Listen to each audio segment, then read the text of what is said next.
to deal with the crazy moods and the sun changing your attitude. You need to bleed it out. Well, go ahead. Before I tell you of the events that occurred, we gotta go back exactly 1 year before everything happened. So, it's 5th grade. Now, I don't know how early you guys learned sex education in school, because from what I'm hearing and observing, a lot of you learned like in later middle school and high school. But for some reason, my elementary school thought, let's do this like when they're 9 years old. Let's tell them now, which makes sense. You know, a lot of people with uteruses, you know, get their periods at age 9. But anyway, so not only was I an elementary school student at age 9, but I was also a ballet dancer. I'd been doing that for a good couple years, and I actually continued doing it all the way till I was 15, 16 years old. You know, the point shoes, ballet performances, summer intensives, the whole works. Anyway, so I would take classes every single day at 4 o'clock. Every single day.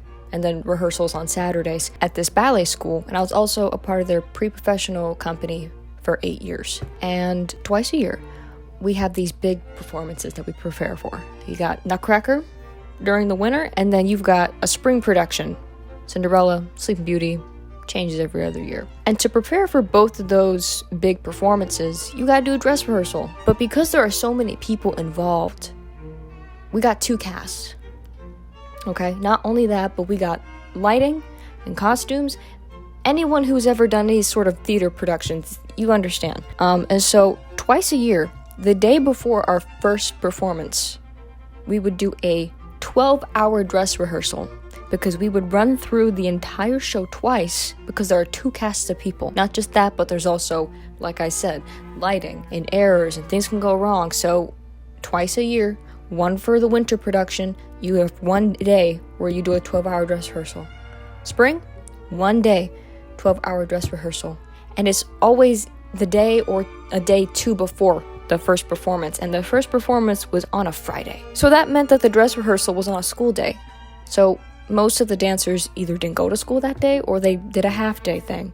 And so, coincidentally, the stars aligned so perfectly that the school decided to do our sex education class on that Wednesday at a certain time that I was supposed to leave to go to this dress rehearsal. So the Wednesday comes, and while everyone is gathering up their things to move into other classrooms to learn about the birds and the bees and how periods work, I'm packing up to go to the principal's office to leave to go home. So I never learned.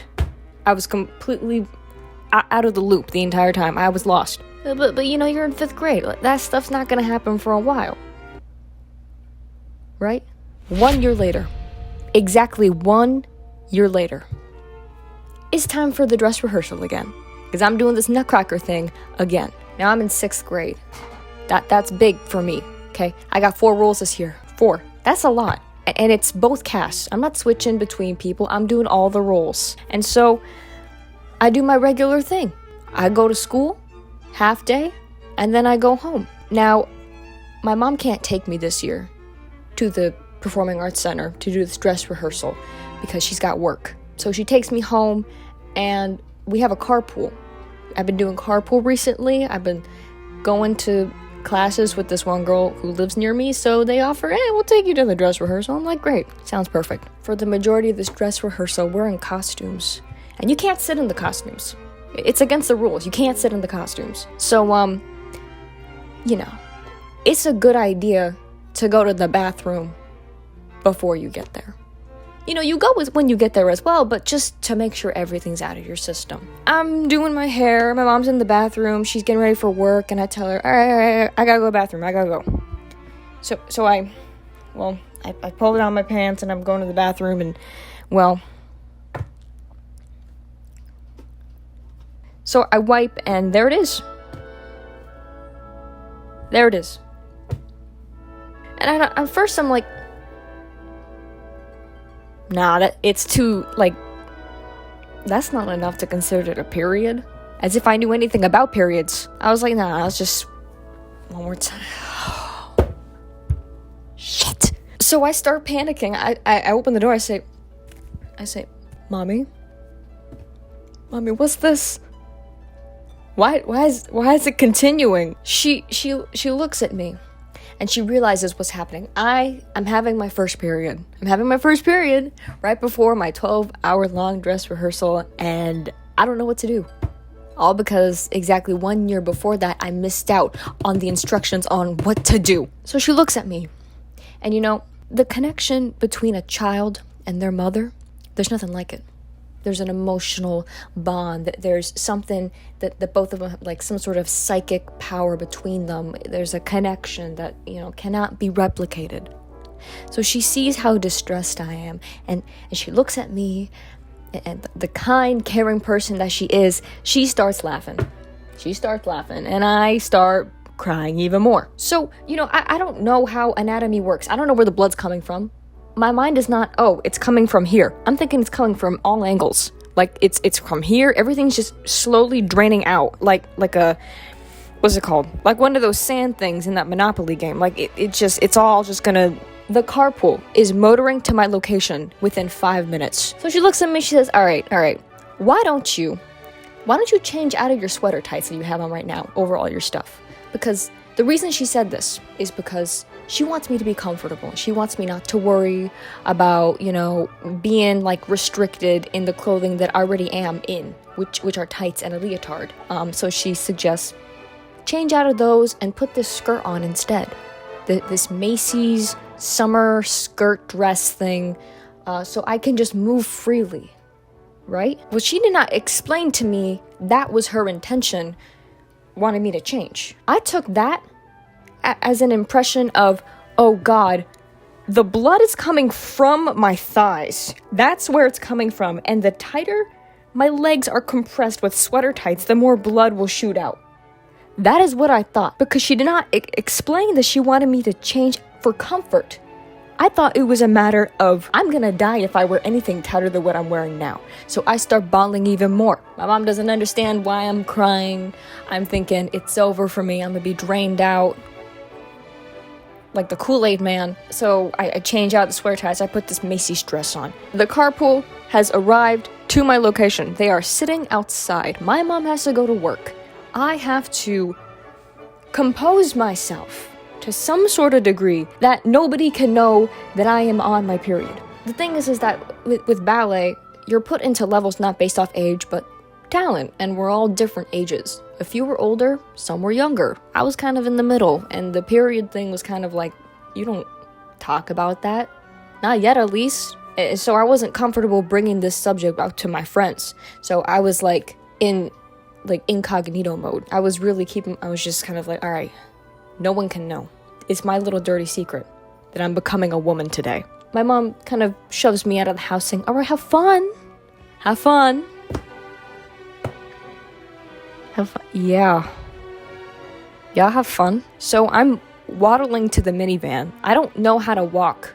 It's uncomfortable walking when you have a period, but when you walk and you don't know how the period is going to react to your leg movements, when I'm under the impression that's where the blood is coming from. So I'm walking across the field and I slide. I'm like, hello, Mrs. Denison, how are you doing? Great, no, I'm good. I'm real excited. Yep. Yeah, I just something wrong with my back. Don't worry about it though. We are motoring now to the Performing Arts Center, and my mind is going right now. It's real. Every single gear is working at the same time, and they're clashing with one another. I'm sorry if I keep emphasizing that the whole thing is 12 hours, but 12 hours being on your own with blood coming from somewhere, you don't know how long it lasts, you don't know in how many chunks. Is it like every 30 minutes you get a splash, and then it's like, I don't know, does it work like Disney lines? I'm not sure how this thing goes. I start realizing what I'm doing today. I start realizing how many roles I have, and I start realizing, oh God, that's 4 separate costumes. And one of the roles that I have this year is Snow Flurry. Now, what color do you think a Snow Flurry costume would be? Take a guess. Take a guess. Could be anything. Yeah, white. There, you got it. Thank you. Yeah. So we arrived to the theater. And I kind of, once again, slowly slide out of the minivan. Thank you, Miss Edison. Yeah, no, that's great. If you could take me home too. Yep, okay, thank you so much. Now, our dressing rooms are underneath the stage, and you gotta go downstairs. And so I'm clutching onto the railing, and I'm taking one step at a time. I'm like walking like I'm a pregnant woman, just like the water is about to burst. And I go to the dressing room, and all my friends are there. They're all happy. They're all doing their makeup, being like, "Hi, Aisha, hi. Oh my goodness, are you so excited?" And I'm like, "Yeah, for sure, dude." And so they're all sitting in these chairs, looking at the mirror, doing their makeup stuff. And like I said earlier, you can't sit in these costumes. You're on your feet all the time. And after 12 hours of standing, that kind of hurts a little bit. And so this is usually when you take the opportunity, when you're not in costume, to sit down and relax.